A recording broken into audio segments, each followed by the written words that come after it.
Christmas తాత, Christmas తాత. ఓహోహోహో, నా పేరు క్రిస్మస్ తాత కాదు, శాంటా క్లాస్. క్లాస్ లో ఎగ్జామ్లు అంటే మాకు భయం. క్రిస్మస్ తాత అంటే మా తాతను పిలిచినట్టు ఉంటది. ఏదైతే ఏంటిలే, శాంతి దూతలాగా చాలా ప్రేమగా పిలిచావు. ఇంతకీ దేనికి పిలిచావు మై సన్? మీరు ప్రతి క్రిస్మస్ కి అందరికి గిఫ్ట్లు ఇస్తారంట కదా, నాకు ఒకటి కావాలి, ఇస్తారా? తప్పకుండా ఇస్తాను. నువ్వు దేవుడు బిడ్డవేనా? కాదు తాత, మా అమ్మ బిడ్డని. అది కాదు మై సన్, నువ్వు ఆ ప్రభువు ఆరాధికుడువేనా? అంటే దేవుడు అవసరం ఉన్న వాళ్ళకి కాకుండా ఆరాధికులకు మాత్రమే ఇవ్వమని పంపించాడా మిమ్మల్ని? ఓహో, అలా కాదు మై సన్. ఆ ప్రియమైన దేవుడిని నువ్వు నమ్ముతున్నావా లేదా అని అడిగాను. నమ్మకపోతే గిఫ్ట్ తీసుకోకూడదేటి?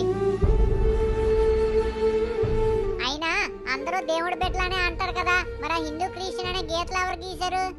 సబ్కా మాలిక్ ఏక్ హే. ఆ మాటలు నమ్మే మా ఇంట్లో వాళ్ళందరం గుడికి వెళ్తాం, మసీదుకి వెళ్తాం, చర్చిలకు కూడా వెళ్లే వాళ్ళం. గుడికి వెళ్తే పూజ అవుద్ది, తీర్థం ప్రసాదం హారతి తీసుకొని వచ్చేస్తాం. అదే మసీదుకి వెళ్తే నమాజ్ చేసుకొని వచ్చేస్తాం.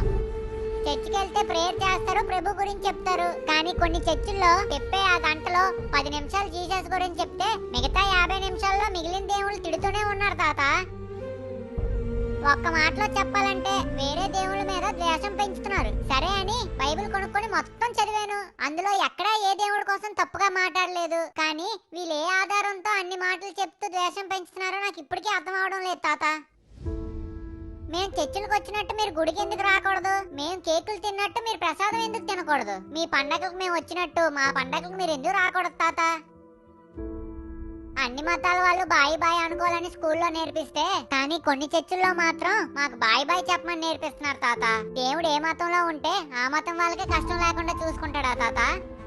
భగవద్గీత అయినా బైబిల్ అయినా ఖురాన్ అయినా చెప్పేది ఒకటే కదా తాత, మానవ సేవే మాధవ సేవ అని.